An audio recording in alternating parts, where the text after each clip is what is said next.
नमस्कार दोस्तों, स्वागत है आपका हरियाणा तक में और मैं हूं आपके साथ राहुल यादव। आज के इस वीडियो में हम बात कर रहे हैं नांगल चौधरी विधानसभा में जो मल्टी मॉडल लॉजिस्टिक हब बन रहा है उसको लेकर विवाद शुरू हो गया है। और विवाद यह है कि इस मल्टी मॉडल लॉजिस्टिक हब का जो जमीन अधिग्रहण हुआ है उसमें किसानों के साथ धोखा हुआ है। उनकी जो जमीन है वो सस्ते में खरीदी गई है, यानी उनकी जमीन जो है उसकी कीमत कई गुना ज्यादा हो सकती थी, लेकिन किसानों को धोखे में रखा गया। जो 2013 का भूमि अधिग्रहण एक्ट है उसके तहत ये खरीद नहीं हुई, बल्कि सीधा रजिस्ट्री जो है वो सरकार के नाम कराई गई है किसानों से। और इस पूरे खेल में जो भूमिका निभाई है वो नांगल चौधरी से पूर्व विधायक और पूर्व में सिंचाई मंत्री रहे डॉक्टर अभय सिंह यादव ने निभाई है। ये आरोप अभय सिंह यादव पर लगाए हैं इंजीनियर तेजपाल यादव ने। और इंजीनियर तेजपाल यादव पहले चुनाव लड़ चुके हैं अभय सिंह यादव के खिलाफ, और नांगल चौधरी में स्टोन क्रशर्स के खिलाफ उन्होंने एक लंबी लड़ाई लड़ी, सुप्रीम कोर्ट में केस लड़ा, स्टोन क्रशर बंद भी हुए, प्रशांत भूषण ने उनका केस लड़ा था। तो जाने माने एनवायरमेंट एक्टिविस्ट हैं और राजनीति भी करते हैं इंजीनियर तेजपाल यादव। अब इस भूमि अधिग्रहण में गड़बड़ी का जो आरोप है उसके अलावा एक नया आरोप भी सामने आया है। और नया आरोप यह है कि मल्टी मॉडल लॉजिस्टिक हब जहां बन रहा है नांगल चौधरी में, जो गांव हैं जहां पे बसीरपुर और ये जो गांव तमाम 2-3 गांवों की इसमें जमीन है, घाटासेर है, बशीरपुर है, इन गांवों की जमीन के पास ही एक जमीन खरीदी गई है। और वो जमीन कुल अगर आप उसका देखेंगे रकबा, तो कुल रकबा है उसका 74 कनाल के आसपास, यानी 74-10, ये उसका कुल रकबा है, 74 कनाल 10 मरला।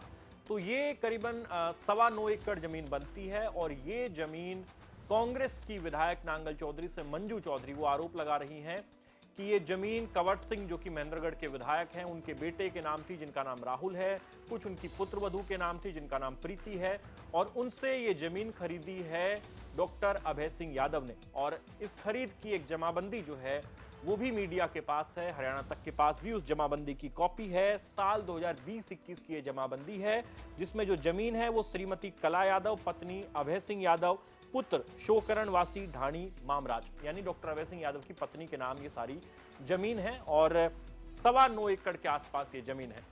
अब इंजीनियर तेजपाल यादव और मंजू चौधरी दोनों ने आरोप लगाया है कि किसानों की जमीन तो डॉक्टर अभय सिंह यादव ने इस प्रोजेक्ट में सस्ते में सरकार को दिलवा दी, HSIDC को करोड़ों का फायदा हुआ, किसानों को करोड़ों का घाटा हुआ। और इसी प्रोजेक्ट के पास जो बसीरपुर गांव है उससे ही ये सीम लगती है जिस गांव में ये जमीन खरीदी गई है। और कहा कि इस गांव में अभय सिंह यादव ने खुद 9.25 एकड़ जमीन खरीद ली और अब वो जमीन अरबों रुपए की हो गई है। यानी प्रोजेक्ट वो लेकर आए, प्रोजेक्ट की जमीन सस्ते में दिलाई, इस तरह का आरोप, और अब उसी प्रोजेक्ट के बगल में अपनी जमीन खरीद ली जिसकी कीमत अब करोड़ों रुपए में हो जाएगी। तो इंजीनियर तेजपाल यादव और मंजू चौधरी ये कह रहे हैं कि किसानों के साथ धोखा हुआ है। अब किसानों ने वहां पर धरना भी शुरू कर दिया है कि हमारी जो जमीन है वो सस्ते में ली गई है। लेकिन ये जो जमीन अधिग्रहण की पूरी प्रक्रिया है इसको समझना बेहद जरूरी है। डॉक्टर अभय सिंह यादव ने इस पूरे मामले पर अपना पक्ष भी रखा है, वो भी आपको बताएंगे, मगर उससे पहले एक बार नजर डालते हैं कि आखिर जमीन खरीद में घोटाले की जो बात हो रही है वो क्यों हो रही है, क्या आरोप इंजीनियर तेजपाल के हैं और क्या प्रक्रिया अपनाई गई थी ये जमीन खरीदते वक्त। तो देखिए, ये जो मल्टी मॉडल लॉजिस्टिक हब है इसकी जो शुरुआत है वो काफी पहले होनी थी। और पहले ये प्रोजेक्ट प्रस्तावित था बावल में, जो कि रेवाड़ी जिले में पड़ता है। बावल एक विधानसभा है और वहां पर यह प्रोजेक्ट जाना था। वहां करीब करीब जमीन की अगर मैं कुल बात करूं तो लगभग 1200 एकड़ के आसपास जो जमीन है वो बावल में ली जानी थी। सरकार उस समय 2014 में, दिसंबर 2014 में integrated multi modal logistic hub over an area of approx 1200 एकड़ इन बावल, यानी ये जमीन पहले ये प्रोजेक्ट बावल में जा रहा था, लेकिन किसानों ने विरोध किया। अब जिस समय ये प्रोजेक्ट बावल में जा रहा था उस समय इस प्रोजेक्ट के लिए जो जमीन अधिग्रहण होना था उसकी कीमत आप सुनिए। तो इसमें यह है कि जो कंपेंसेशन है वो 41,50,000 पर एकड़ से 1.66 करोड़ यानी 1,66,00,000 पर एकड़ तक फिक्स किया गया था उस समय जब इस लैंड का रिवॉर्ड दिया जा रहा था 2014 में। आज हम 2025 में बैठे हैं, यानी लगभग 11 साल पहले। तो उस समय वहां पर बवाल हुआ, किसानों ने प्रोटेस्ट किया, किसान अपनी जमीन नहीं देना चाह रहे थे और अगर देना भी चाह रहे थे तो उन्होंने कहा 2 करोड़ प्रति एकड़ का मुआवजा मिले तो हम अपनी जमीन देंगे, अन्यथा हम अपनी जमीन नहीं देंगे। सरकार ने किसानों के विरोध को देखते हुए एक कमेटी बनाई। उस कमेटी में उस समय के मंत्री विक्रम ठेकेदार मौजूद थे, जो कि कोसली से विधायक हुआ करते थे, राव नरबीर सिंह मौजूद थे और काफी सारे इस इलाके के जो नेतागण थे वो थे। इन तमाम लोगों ने, इस कमेटी ने किसानों से मीटिंग की, बार बार बातचीत की, तो किसानों ने आखिर में ये कहा कि हम 2 करोड़ मुआवजा चाहते हैं या फिर आप हमारी इस पूरी लैंड को रिलीज कर दीजिए, यानी हम जमीन नहीं देंगे, ये प्रोजेक्ट आप कहीं और ले जाइए। अब इसके बाद सरकार जो है इस खरीद से पीछे हटती है और लैंड को रिलीज कर देती है। अब इस खेल में एंट्री होती है 2 लोगों की, एक तो अटेली से विधायक रही संतोष यादव की और दूसरा एमएलए नांगल चौधरी डॉक्टर अभय सिंह यादव। ये दोनों अब सरकार को पेशकश करते हैं कि हम अपने अपने इलाके में आपको इतनी जमीन दिला देंगे और सस्ते में दिला देंगे, ये प्रोजेक्ट आप हमारे यहाँ लेकर आइए। जैसा कि कोई भी विधायक अपने विधानसभा में चाहेगा कि उसके यहाँ बड़ा प्रोजेक्ट लगे, तो प्रोजेक्ट आप हमारे यहाँ लेकर आइए, जमीन हम दिलाएंगे। इसके बाद सरकार जो है इस कवायद में जुट जाती है, जमीन की फिजिबिलिटी जो है वो चेक की जाती है और अंत में ये प्रोजेक्ट जाता है नांगल चौधरी विधानसभा में। डॉक्टर अभय सिंह यादव ने इसके लिए काफी हाथ पैर मारा, उन्होंने प्रयास किया और वो इस प्रोजेक्ट को नांगल चौधरी में ले गए। अब बशीरपुर, तलोट और ये जो गांव है घाटा शेर, ये 3 गांव हैं, यहां पर ये जमीन अधिग्रहण शुरू होता है और इस जमीन अधिग्रहण को लेकर एक कमेटी बनाती है सरकार, यानी कि ये लैंड एक्विजिशन एक्ट 2013 का जो है उसके तहत इसकी खरीद नहीं होती। ये खरीद होती है कि गांव के लोग खुद अपनी जमीन बेचना चाहते हैं, उन्हें कोई आपत्ति नहीं है, इस तरह का एक जो एग्रीमेंट है या फिर इस तरह का एक आपसी सहमति बनती है सरकार और किसानों के बीच में, तो इसके लिए एक नेगोशिएशन कमेटी बनाई गई। अब वो जो नेगोशिएशन कमेटी थी, उस कमेटी का काम ये था कि वो नेगोशिएशन कमेटी रेट तय करेगी जमीन के, किसानों से बात करेगी, किसी को कोई आपत्ति नहीं होगी, ये सुनिश्चित करेगी और जब ये नेगोशिएशन कमेटी जो है बातचीत कर लेगी, किसान राजी हो जाएंगे, तो फिर ये किसान अपनी जमीन डायरेक्ट सरकार के नाम करा देंगे, HSIDC के नाम करा देंगे और इस तरह से ये जो भूमि अधिग्रहण है ये पूरा हो जाएगा और लैंड एक्विजिशन एक्ट 2013 का जो है वो प्रक्रिया इसमें अपनाई नहीं गई, यानी किसानों का जो एक्विजिशन है वो सीधे जमीन सरकार के नाम जो रजिस्ट्री होती है उस माध्यम से किया गया, बजाय लैंड एक्विजिशन एक्ट के। अब सारा जो रोड़ा है वो इसी बात का है कि लैंड एक्विजिशन एक्ट 2013 जो है उसके अनुसार ये जमीन क्यों नहीं खरीदी गई। यदि उसके अनुसार जमीन खरीदी जाती तो जमीन की कीमत 66 से 80 लाख रुपए प्रति एकड़ होनी थी, लेकिन जो डायरेक्ट रजिस्ट्री करवाई है किसानों ने, इस मॉडल में जो कीमत है प्रति एकड़ की वो 30 लाख रुपए तय की गई और 30 लाख रुपए में इन किसानों ने अपनी जमीन जो है वो सरकार के नाम कराई है। किसानों को प्रति एकड़ यहां पर 30 लाख रुपए का नुकसान बताया गया है, 30 से 40 लाख रुपए का। तो ये आरोप है इंजीनियर तेजपाल यादव के। वो कह रहे हैं कि डॉक्टर अभय सिंह यादव इतने पढ़े लिखे व्यक्ति हैं, खुद वकील की डिग्री है उनके पास और अधिकारी भी रह चुके हैं, तो उन्होंने किसानों को धोखे में क्यों रखा, क्यों HSIDC को करोड़ों रुपए का फायदा पहुंचाया, क्यों नहीं किसानों का ये जमीन अधिग्रहण 2013 के भूमि अधिग्रहण एक्ट के तहत किया गया, क्यों सीधे रजिस्ट्री कराई गई। अब आते हैं उस नेगोशिएशन कमेटी पर। तो देखिए, जो नेगोशिएशन कमेटी बनी दोस्तों, उस कमेटी में कौन कौन मेंबर थे जिन्होंने किसानों से बात की, जिन्होंने इस पूरे जो जमीन अधिग्रहण का प्रोसेस है उसमें एक्टिवली उन्होंने पार्टिसिपेट किया। तो इसमें देखिए, जो नेगोशिएशन कमेटी है वो बनाई गई, उसमें member of parliament of the area यानी Chaudhary Dharamvir Singh, member of legislative assembly यानी नांगल चौधरी के विधायक doctor Abhay Singh Yadav, the deputy commissioner of Mahendragarh जिले के DC, representative of the acquiring agency यानी HSIDC जो खरीद कर रही है उसका एक representative of the acquiring department जो विभाग खरीद कर रहा है उसका एक डिपार्टमेंट का रिप्रेजेंटेटिव और SDO सिविल जो उस इलाके का लगता है वो। ये तमाम लोग इस कमेटी में थे। इन्होंने नेगोशिएशन की, नेगोशिएशन के बाद जो रेट इन्होंने तय किया वो 30 लाख रुपए प्रति एकड़ तय कर दिया। अब देखिए, बशीरपुर तहसील, नारनौल जिला महेंद्रगढ़, इन गांव के लोगों का एक सहमति पत्र भी है जिसमें गांव के लोगों से ये साइन कराए गए कि हमने प्रस्तावित मल्टी मॉडल लॉजिस्टिक हब के निर्माण में आवश्यक अपनी जमीन 30 लाख रुपए प्रति एकड़ की दर से हरियाणा सरकार को सीधे रजिस्ट्री के माध्यम से बेचने के लिए सहमत है। अब ये पूरा एक सहमति पत्र है जिसमें गांव के जो किसान हैं, ये एक गांव का है बशीरपुर के, इसी तरह एक दूसरा गांव है, तीसरा गांव है, तीनों गांवों के इसी तरह सहमति पत्र लिए गए और बहुत से यानी कि ज्यादातर किसानों की सहमति इसमें आ गई थी। कुछ किसान थे जिन्होंने असहमति जताई, जो इस मुआवजे से संतुष्ट नहीं थे।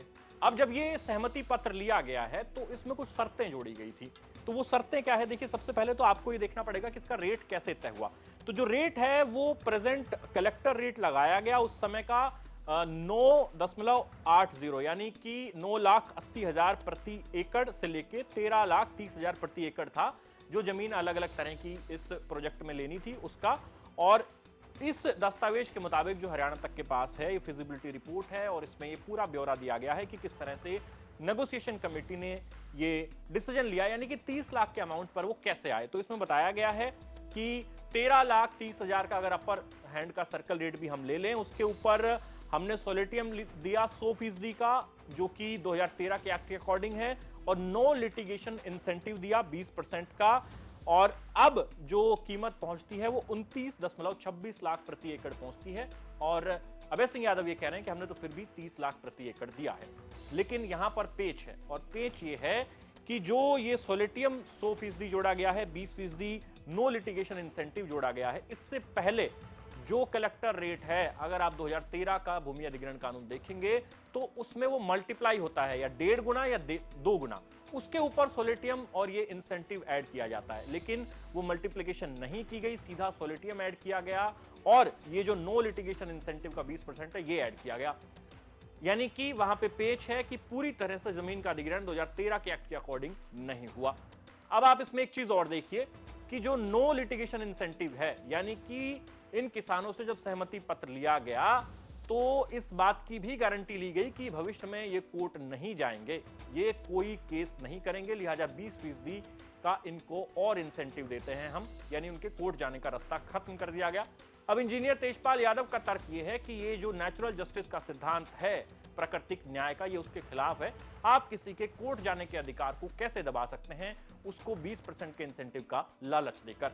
अब बात आती है कि क्या वाकई ये जो झोल है इसमें सच्चाई कितनी है। तो देखिए, कुछ किसान कोर्ट में गए, यानी कि ये जो सहमति पत्र है इस पे गांव के सभी किसानों ने अपनी सहमति नहीं दी। कुछ किसान इस मुआवजे से संतुष्ट नहीं थे, वो कोर्ट चले जाते हैं, और जब किसान कोर्ट गए तो पंजाब और हरियाणा हाई कोर्ट ने इस मामले में अपनी जो जजमेंट सुनाई, उसमें कहा कि इनको 2013 के जो एक्ट है उसके अकॉर्डिंग पैसा दीजिए। खुद डॉक्टर अभय सिंह यादव ये कह रहे हैं कि प्रोजेक्ट की 70% जमीन जो है वो सरकार ले चुकी थी, 30% बची थी, और ऐसे में सरकार के पास पावर होती है कि उस 30% जमीन को भी सरकार ले और किसानों को कंपेंसेशन का जो है उस पैसा दे दे, या फिर जमीन के बदले जमीन दे दे। तो कहा कि हाईकोर्ट ने जब ये कहा कि 2013 के अकॉर्डिंग इनको पैसे दीजिए, जो लैंड एक्विजिशन एक्ट है उसके अकॉर्डिंग, तो किसानों को उस लैंड एक्विजिशन एक्ट के अकॉर्डिंग कुछ किसानों को पैसा दिया गया और उसके बाद उनकी जमीन ली गई।